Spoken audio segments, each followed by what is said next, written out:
আমি আপনাদের কথা দিচ্ছি, সমস্ত হত্যা, সমস্ত অন্যায়ের বিচার আমরা করব।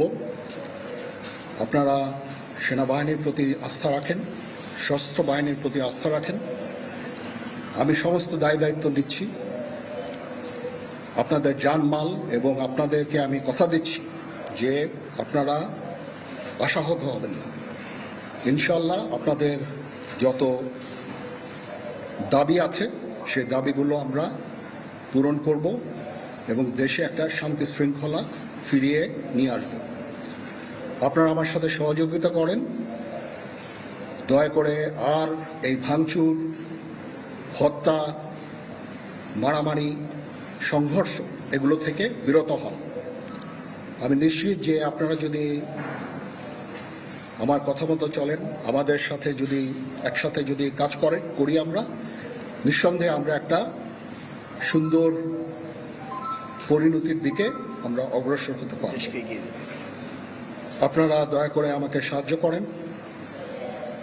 মারামারি করে এই সংঘাতের মাধ্যমে আমরা আর কিছু অ্যাচিভ করতে পারবো না, আর কিছু আমরা পাবো না।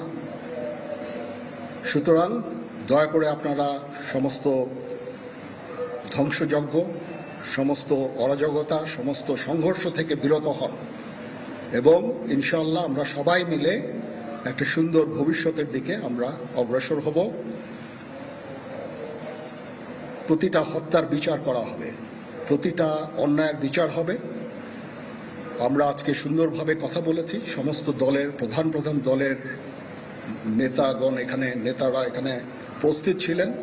আমি ওনাদের ইনভাইট করেছিলাম এখানে। ওনারা ভেরি নাইস অফ দেম যে ওনারা এসেছেন অ্যান্ড আমরা একটা সুন্দর আলোচনা করেছি এবং এই আলোচনাটা ফলপ্রসূ হবে বলে আমি মনে করছি এবং আমরা একটা সুন্দর একটা ইন্টারিম গভর্নমেন্ট ফর্ম করে আমরা দেশ পরিচালনা করব। মাননীয় প্রধানমন্ত্রী